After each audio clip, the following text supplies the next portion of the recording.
If you have an interior door that sticks, rubs, rattles, maybe it won't latch or just doesn't feel right, it's usually not broken. Whether the problem came from normal use, your house settling over the years, or even it was installed wrong, now's the time to deal with it before it gets worse and you have to replace the whole door or call in a contractor to fix it. In this video, we're going to look at the 8 most common problems with interior doors and how to fix most of them by doing one simple thing. I'll show you how it can be done using basic tools and no experience required. So let's get going. There's one important rule in home repair.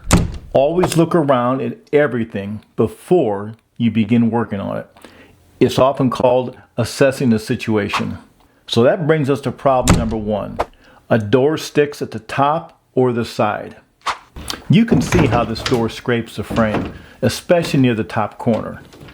So right away, somebody's probably going to think, well, the door just needs to be cut or sanded down so it stops hitting the frame. But before you start marking the door and getting ready to cut it, look at the top of the door and see if the gap is even. See here? The gap is wider on this side than it is on the other side. So first, make sure the door frame or the jamb is still secure and it's not moving. If that's good, then look at the hinges. Hinge screws are notorious for becoming loose and causing this problem with the door. So let's tighten all the hinge screws first. Now look at this. They're not holding and they're just spinning. That causes the door to shift. So here's the solution. First, let's remove all the screws from the top hinge and move the hinge over. Now let's put something inside the hole to give the screws something to grab onto. You can use toothpicks or matchsticks if you have them. I like using these sticks. They're used in cooking and they last a long time. So I take the stick and I dip it in a little glue so it'll be a permanent fix. I like this glue because it sets up fast. But others will do also. Just dip it in and push it in the hole as far as you can, then just break it off. Do that to all the screw holes. You don't have to wait for it to dry. You can put the screws back right away. There, see how they snug up real tight? Just make sure not to over tighten them. Now, let's check the door. Much better. But it's still not perfect. The gap should be even on the top and the sides. This one's still a little close on the top corner here. So let me show you how we're going to fix that. We're going to take out this screw and replace it with a longer screw. Now behind this door frame, there's a 2x4 that the door is connected to. So that's what we want to do. We want to get a screw that's long enough to go through the hinge and to go inside the 2x4 to pull the door over a little bit. Tighten it a little, then check the door. Then keep tightening it a little more until the gap is the same on the top and all the way down the door to the bottom. Now if you've done that and it's still too close, then this trick always works. So here's how to fix this. Take out the top pin from the hinge. Then take some shims or maybe a piece of cardboard or something and put it in the gap until the gap is even on the top all the way to the bottom. Now look at the hinge. You see how these hinge knuckles are not lined up? That's what's causing the gap from being too tight. So all you have to do is to take a crescent wrench like this, and you're only going to bend the part of the hinge that's attached to the door. And just bend them over until they're all straight and lined up. Now that they're lined up, take the pin and put it back inside, and your pin should slide back in real easy. Now look at the gap. Perfect. So that brings us to problem number 2. So problem number 2 is a door that rubs the floor or the carpet. Now, before we start, let's check the door gap to make sure that it's even on the top and the sides of the door. If it's not, then do what we did in problem number 1 and see if that fixes it. But if you've just installed new carpet or tile and the door is rubbing the floor, then we need to trim the bottom of the door. I prefer a 1/2 inch gap between the bottom of the door and the carpet or the flooring. Make sure to measure and don't get carried away and remove too much. I have a video that goes in depth on exactly how to trim the bottom of a door, but for now, it's a simple fix, measuring up from the top of the flooring or the carpet and adding another 1/2 inch to give it a gap for air movement.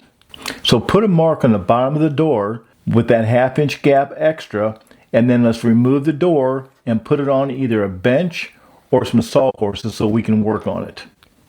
I always like to protect the door with painter's tape. That way you won't scratch the paint up with your tool. Next, I take a utility knife and make a cut on the line on both sides of the door. That will give you a clean cut with no chips.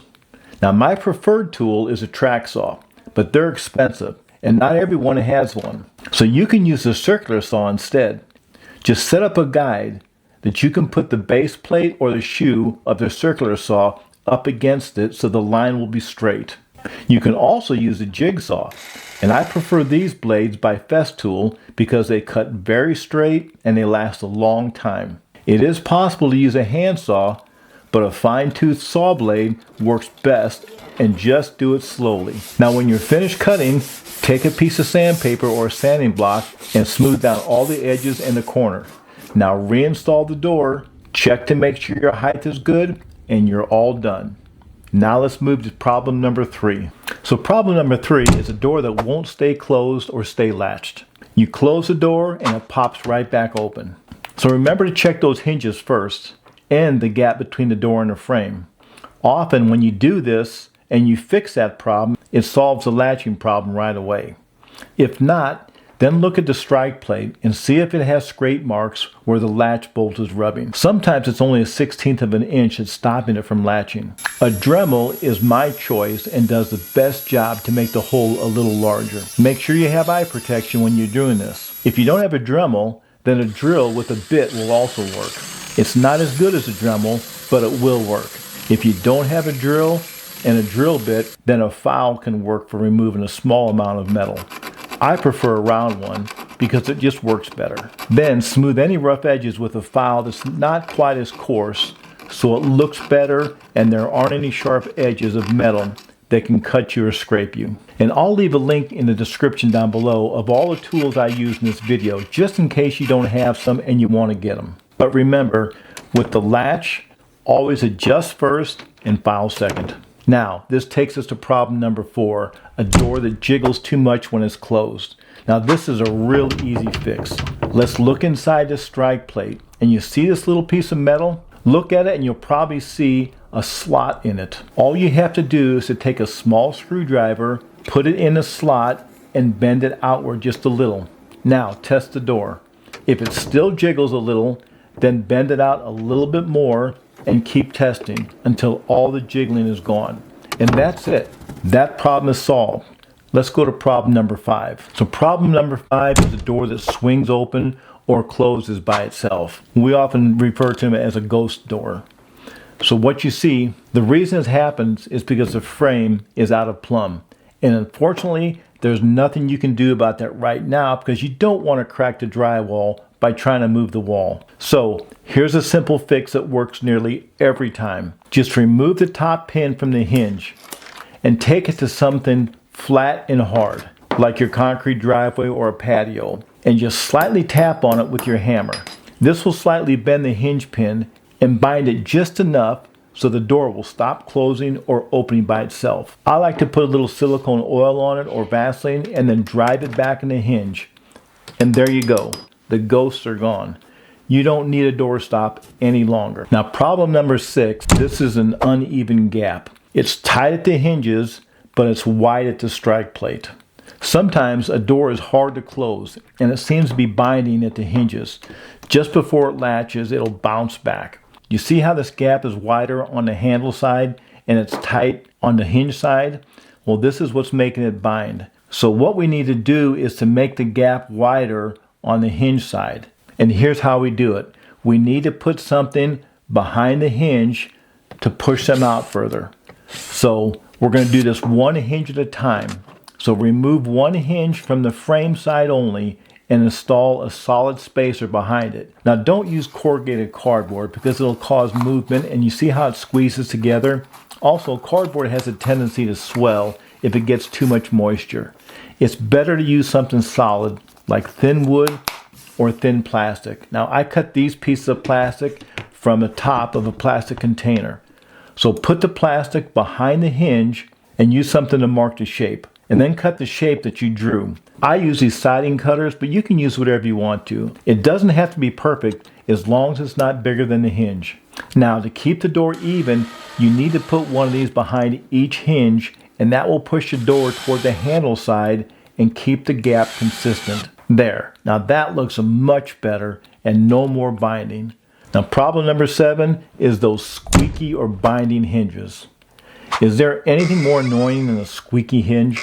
Well, maybe, but the squeaky hinge has to be in the top 5. So just spraying the outside of the hinge with lubricant is only temporary. If you want to make a permanent fix to this problem and not have to do it every couple of weeks, then we need to clean and lubricate the inside of the hinge. First, I remove the pin, and then I cut some small pieces of t-shirt or cloth. I like to use a thin stick and then run a rag down the inside of the hinge to clean out any rust or debris. After it becomes clean, then use either a good silicone spray or Vaseline to put inside the hinge and take care of the noise problem. Then put the pin back in and no more squeaks. Now I know that people love to use WD-40, but WD-40 is not a lubricant. It's a solvent. Watch how it cleans this grease off this board. So if you're cleaning off grease or displacing water, then use it. But don't use WD-40 as a lubricant. Use the silicone or use the Vaseline. And that brings us to problem number 8, and that's loose or stiff door handles. You see how this handle wiggles? Now this is a real simple fix, and it's caused by just normal use. So it's easy just to move the door handle up and down until you feel it centered. Then go ahead and tighten the screws. And just tighten the mounting screws snug, not tight. If the handle starts to stick or not turn, then just back the screws off a little bit and loosen them just a little at a time until the handle is able to turn easily without being too tight or too loose. And there you have it, the 8 most common problems for interior doors and how to fix them. Well, I hope this video has helped you. If you've enjoyed it, don't forget to give it a thumbs up. And if you haven't subscribed already, hit that subscribe button and the notification bell. So thanks for watching. You take care and God bless.